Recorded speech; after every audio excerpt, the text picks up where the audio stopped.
Hello, my name is Professor Tan Arulampalam. I'm a consultant colorectal surgeon and professor of surgery at Anglia Ruskin University School of Medicine. I'm also Chief Executive Officer of Imperial Medical Solutions. I'm going to talk to you about a challenge that we have had as a result of this pandemic, remote training on a practical level. So, disease is very old and nothing about it has changed. It is we who change as we learn to recognize what was formerly imperceptible.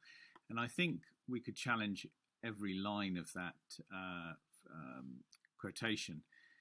However, what I would like to do is to encourage you to keep an open mind as we look at innovation in surgery. And today, the journey I'm going to take you on is looking at knowledge and skills transfer using the best of EdTech and the best of MedTech. I'll use the example of laparoscopy to demonstrate how we've really come forward in being able to transfer skills and knowledge across continents. We'll look at increasing adoption of new technology, and then I'll talk about the novel methodology for remote training.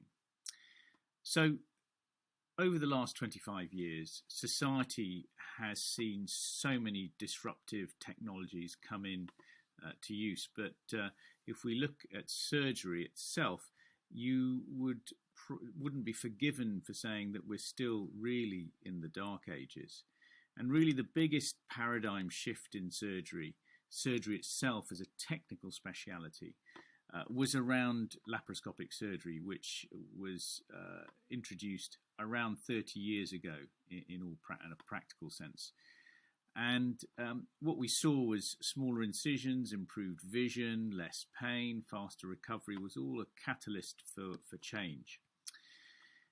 But I guess now we would think about surgical innovation in terms of data, training and personalised health. And really this has changed everything for us. Getting data on the run gives you immense amounts of information at speed, which is personalized, and the data and analytics really help us with our decision making.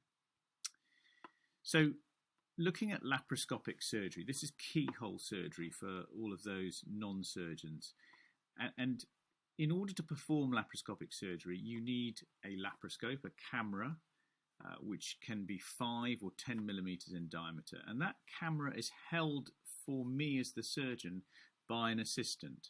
So I physically need somebody else in the operating field, and that's either another surgeon, somebody who's training, or an experienced nurse. So we're taking an individual out of the normal workplace really, and giving them a role which is effectively being stuck holding this camera.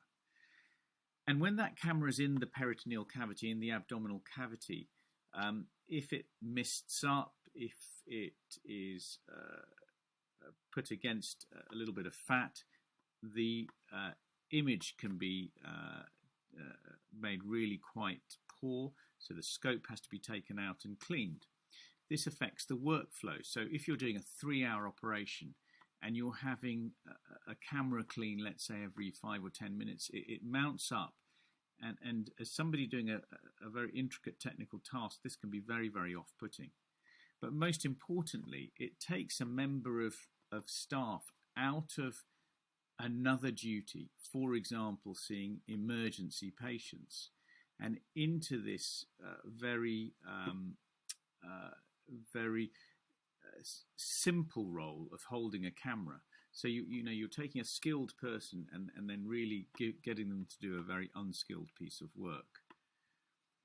So I'm going to use the freehand robotic camera holder as my example of how we looked at this problem in laparoscopic surgery, but also went on to demonstrate that we can train remotely.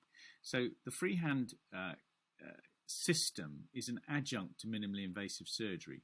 So this is a robotic camera holder that can hold my laparoscope now and get rid of that other individual from the operating room, and the camera is controlled by myself. So here you see a picture of me carrying out a gallbladder operation, and I've got a headband on, and that headband connects me to the control unit, and I can then move the camera with simple nods of my head and a foot pedal that will then power the camera to look around the operating field. So this is quite a simple solution, and it's great in terms of ergonomics. I don't have another person in the operating field, etc.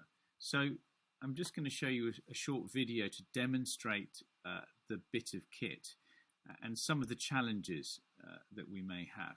So the freehand system is essentially carried on a cart, and it fits on the control unit, fits onto the side of the bed, and there is an arm system that has to be made sterile with a special drape, and this has a disposable unit at the end of the arm which clips on and holds the camera. And so then I can be in the operating room with my camera held. I move my head and it connects with the detector unit on top of the screen and then feeds into the control unit, and then with the press of my foot pedal I can move the camera. So there are several advantages of this. I get a perfect image. I get the image that I want, not that my assistant wants. It's held rock steady, so I can see exactly what I want to see all of the time. There are very few scope changes, and this has been studied and published. The workflow is therefore very, very efficient, and in certain procedures such as Nissen fundoplication for hiatus hernia, we have demonstrated that you can actually reduce the operating time. And there's the ability to reduce the number of staff in the OR, and I looked at the emergency setting at our hospital using freehand to carry out appendicectomy, and actually that allowed us to free up a member of staff that could go and keep the emergency flow in the hospital. So this system has a lot of advantages. So it's innovation of itself. But what about the real world? Well, we know that from the Lancet Commission, 5 billion people cannot receive safe surgery.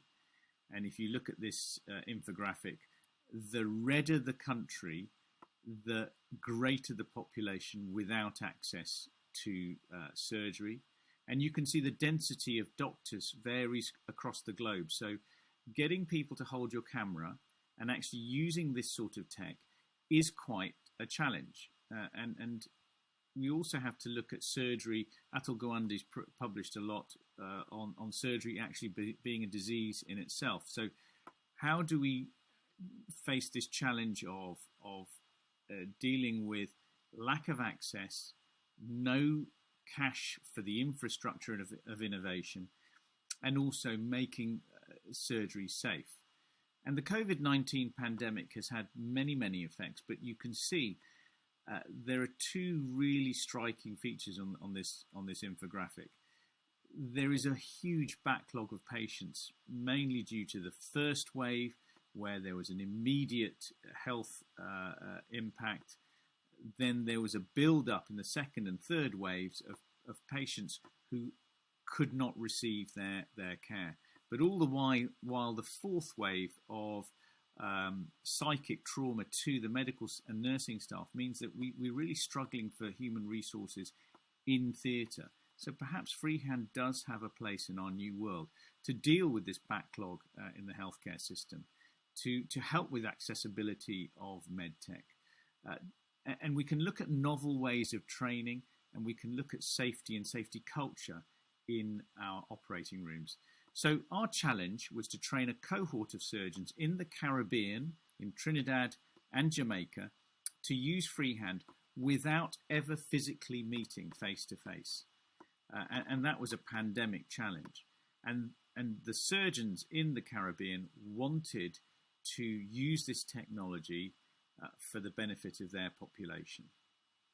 So how do we train complex tasks? Whether it's sport or flying an aeroplane, how do we get the top gun? Well, training on Freehand really was about the new equipment, the setup, using the technology and the ability to troubleshoot. So the old world, we thought about coaching, and proximate feedback is really, really important. That's been demonstrated. And I published on training centres for laparoscopic colorectal surgery. And this is our training centre. And this was the old model, the face-to-face. It's costly and it's very intensive on our trainers.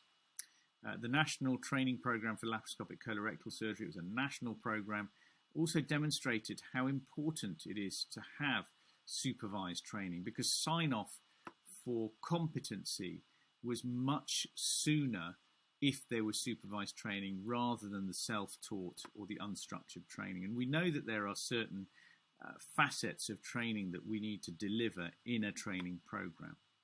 So using this pandemic acceleration, there was a short, narrow window of opportunity for us. We know we live in an information age where data and technology really, really can enhance what we do. And this has been happening over time. We've seen the adoption of technology. It's gone from being very high-tech, high-cost to for the cost to come down, and that can really help us. And there's a huge reach. If you look at the time to reach 50 million users, radio, TV, and internet could be measured in years.